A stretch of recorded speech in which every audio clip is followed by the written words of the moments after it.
Dussehra 2025, by Krishna's mercy. Balkal bhushan phalasan trin sajja drum priti, tinha samayan Lanka dai yah Raghuvara ki riti. Quote, during the exile period, wearing the garb of an ascetic, while subsisting on fruits, seated on a bed of grass, and having love for trees, he gave Lanka to Vibhishana. In this way does Raghuvara behave. Dohavali 1-62. The Supreme Personality of Godhead is Satya Sankalpa. If he has an intention, Sankalpa, then it will become a reality. It will live in truth, Satya. There is no requirement of outside sanction. He does need to prepare himself with shirt and tie to arrive at a hearing with a predetermined time in order to petition an approval board, only to wait many days for their ruling. He does not have to flatter, persuade, beg, borrow, or steal. When the time is right, when the appropriate moment arrives, destiny will show itself, in the manner that it did during the battle between Rama and Ravan. On the occasion of Dussehra, we celebrate the triumph, Vijaya, of Rama. That victory was planned many years before. In his Dohavali, Goswami Tulsidas references the initial transfer of power applying to Lanka. The event took place prior to the final battle between Rama, an avatar of Vishnu, and Ravan, who was a devoted soul cursed to appear in a Rakshasa form. The Rakshasa and Asura are both a species and a way of living. A person does not have to be a man-eater in order to carry the same qualities. The word Asura is a direct negation of the word Sura, which refers to people who lean on the side of goodness. The Suras align with Rama, while the Asuras are against him. Moghasha mogha karmano moghjhana vichetas, rakshasima suriyum, chaiva prakritim mohinim shrita. Quote, those who are thus bewildered are attracted by demonic and atheistic views. In that deluded condition, their hopes for liberation, their fruitive activities, and their culture of knowledge are all defeated. Lord Krishna, Bhagavad-gita 9:12. Vibhishana approached Rama with nothing. At least the fruit vendor in Vrindavan had fruit to offer. Because of her devotion, she was rewarded with valuable jewels. She practically gave her fruit away to an adorable child. On the balance sheet, this would go down as a loss. She essentially wrote off the expense because of her devotion to Hari, who was in the adorable visual of Krishna.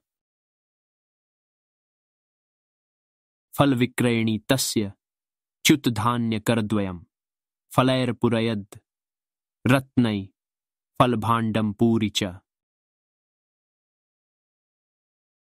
Quote, while Krishna was going to the fruit vendor very hastily, most of the grains he was holding fell. Nonetheless, the fruit vendor filled Krishna's hands with fruits, and her fruit basket was immediately filled with jewels and gold. Srimad Bhagavatam 10:11. Vibhishana was essentially kicked out of the kingdom of Lanka. Ravan would not heed the wise counsel of his brother. Ravan wanted nothing more to do with that brother. Ravan considered Vibhishana to be an enemy, since Vibhishana showed some sympathy for both Rama and his wife, Sita Devi. At the time, Rama had practically nothing. No kingdom to his name, no friends of military might, no access to a royal army. Rama was resting beneath trees that were dear to him, Preeti. Rama was eating fruits and laying on a kusha mat. He was essentially a renounced ascetic, at least in the visual. Since Vibhishana approached in a mood of devotion, Rama accepted the service. Rama rewarded Vibhishana by making that Rakshasa the new king of Lanka. It happened on the spot, though nothing changed in the physical sense. Ravan was still controlling that island safely guarded by water. Ravan was still holding the blameless princess of Videha against her will.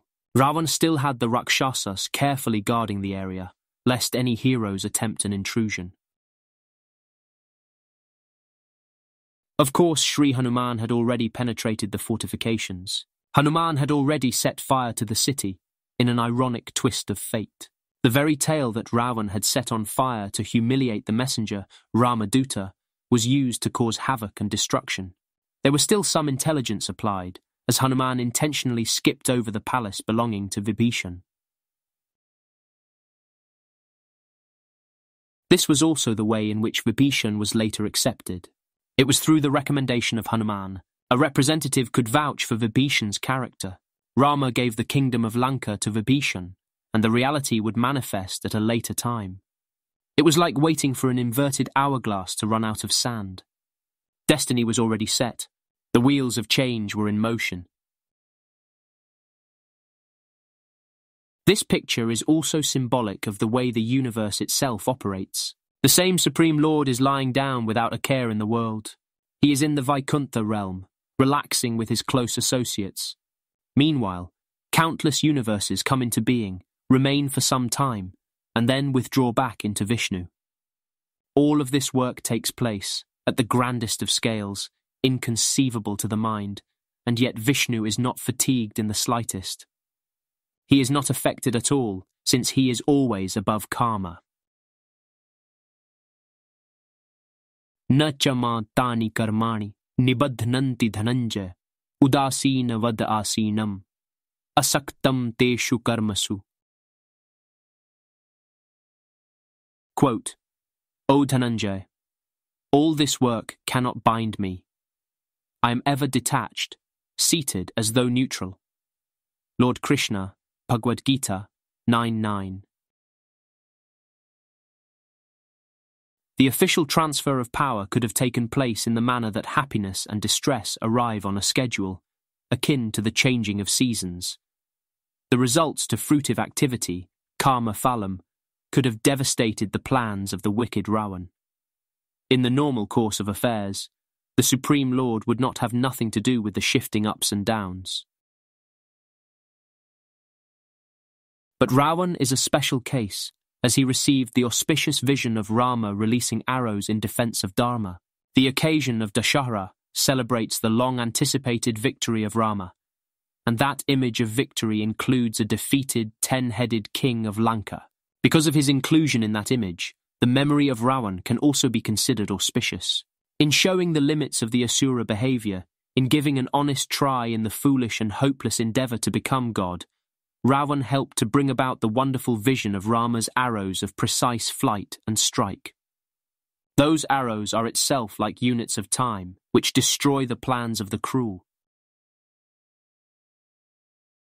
Lav nimesh paramanu jug baras kalap sar chand, bhajasina mam tehi ram kaham kalu jasu ko dand.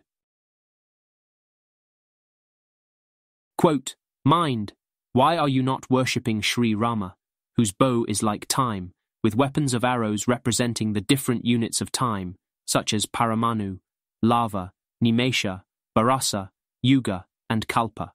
Dohavali 130. In closing, only a matter of time, with crown on head to shine, after Vibhishana approach making, and Rama into camp taking.